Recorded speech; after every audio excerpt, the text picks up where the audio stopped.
Hey, what's up everyone and welcome to the School of Personal Finance. In today's video, I'm going to be talking about I-bonds. Now, I have mentioned them in some of my most recent videos and what a great opportunity I think they are right now. But now with the rates about to reset and go even higher, I wanted to make a standalone video to dig in a little bit deeper. So in this video, I'm going to tell you what they're all about, the things you need to look out for, and why I think it is a great time to go ahead and pull the trigger and buy US government I-bonds right now in this high inflationary period. All right, let's get to it.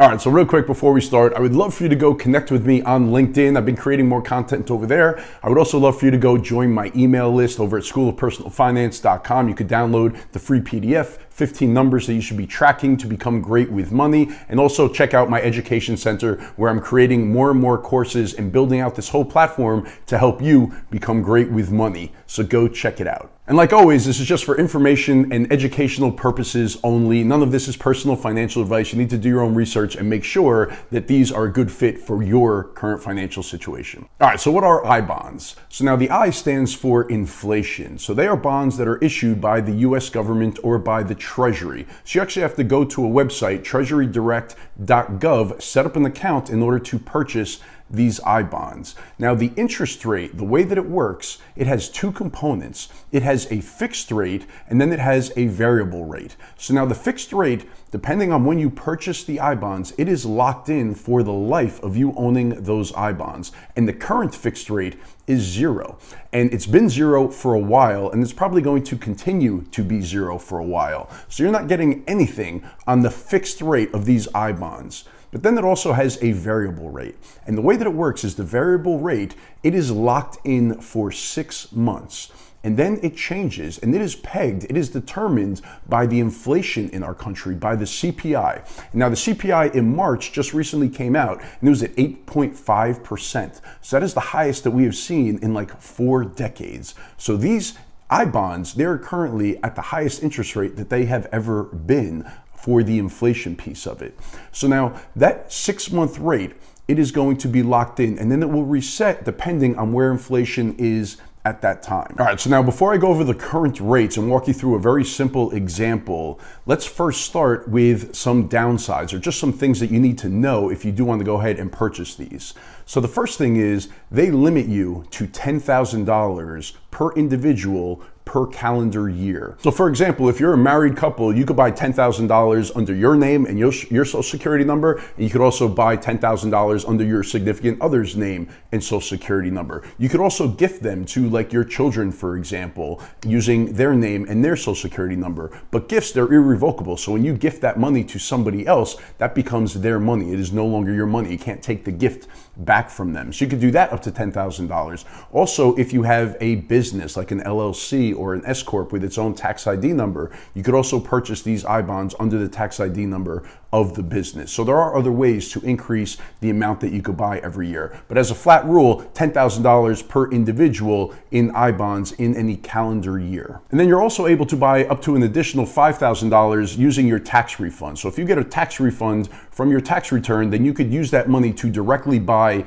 paper I-bonds from the government. So you could elect on the form to use your tax refund to buy additional I-bonds up to $5,000 as well. All right, and now the next important point is that you need to hold them for at least 1 year. So if you purchase them, you cannot get your money back for at least 1 year. So this is not a good replacement for your emergency fund. This is money that you have to go in knowing I have zero access to this money for at least the next 12 months. Then beyond that, if you sell them before 5 years, then they have a penalty. The penalty is going to be the most recent 3 months of interest is going to be taken away. So that will be the penalty. So if you say you purchase $10,000 worth, you hold them for 15 months, and then you need the money and you decide to sell them, you're going to be penalized the last 3 months interest, so you will only have earned the first 12 months interest on those I-bonds. And now you can hold them, they will pay you interest for up to 30 years. So you have a 30-year holding period with I-bonds that you could keep them. As long as you hold them for more than 5 years, then there will be no penalty when you redeem them. Now, considering savings accounts are basically paying you zero, The 3-month penalty, in my opinion, it is just not a big deal. If you buy these things, you hold them for 2 years, you decide that you need to sell them, that you want to reinvest that money somewhere else, or you're going to be buying a house or whatever the case may be, to pay 3 months worth of interest as a penalty, you still come out way ahead than if you had that money sitting at your Chase savings account, for example. All right, so let's use a very simple example. Now, it's important to understand that the rates, they change every May 1st and November 1st. But when you purchase, whatever the rate is at the time that you purchase, you have that rate locked in for 6 months. So that's a little bit confusing. So if you buy right now in April, it's 7.12% is the current rate. That rate will be locked in for you for the next 6 months. Even though they're going to announce a new rate on May 1st, your rate is not going to change on May 1st. Your rate is locked in for 6 months from the date of purchase. So I think it's a smart idea to purchase right now, because if you do so, you are locking in this all-time rate of 7.12 for the next 6 months. And then 6 months from now, you're going to lock in the new rate, which is going to be announced on May 1st.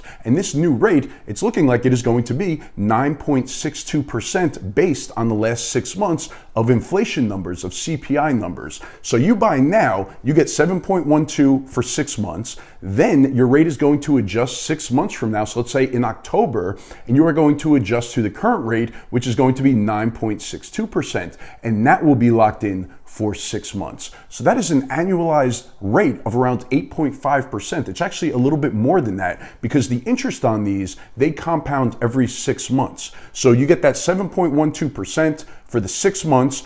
That interest will then be added to your bonds, and then you'll earn the 9.62% on that amount for the next 6 months. And then what happens 6 months later is it will adjust to whatever the new rate is. Now, we can't see into the future. We can't predict what inflation is going to be, 6 months from this new date that they're going to be announcing this 9.62% rate. So the rates could go lower from there. If we've hit peak inflation, then the next adjustment down the line, the rates might start to go down, but nobody knows what's going to happen at that point. But locking in now, I think it's a pretty smart idea. And then they're just going to keep renewing every 6 months. If inflation stays high, the rates on these, they're going to continue staying high. And the rates are guaranteed. They're backed by the US government. So there's no risk of loss of principal. You can't lose any money on this. The only thing that could happen is you could have that penalty, that 3-month penalty, if you sell before 5 years. Now, some other things to keep in mind is that you can't purchase these inside of your IRA or your Roth IRA or your employer sponsored plan.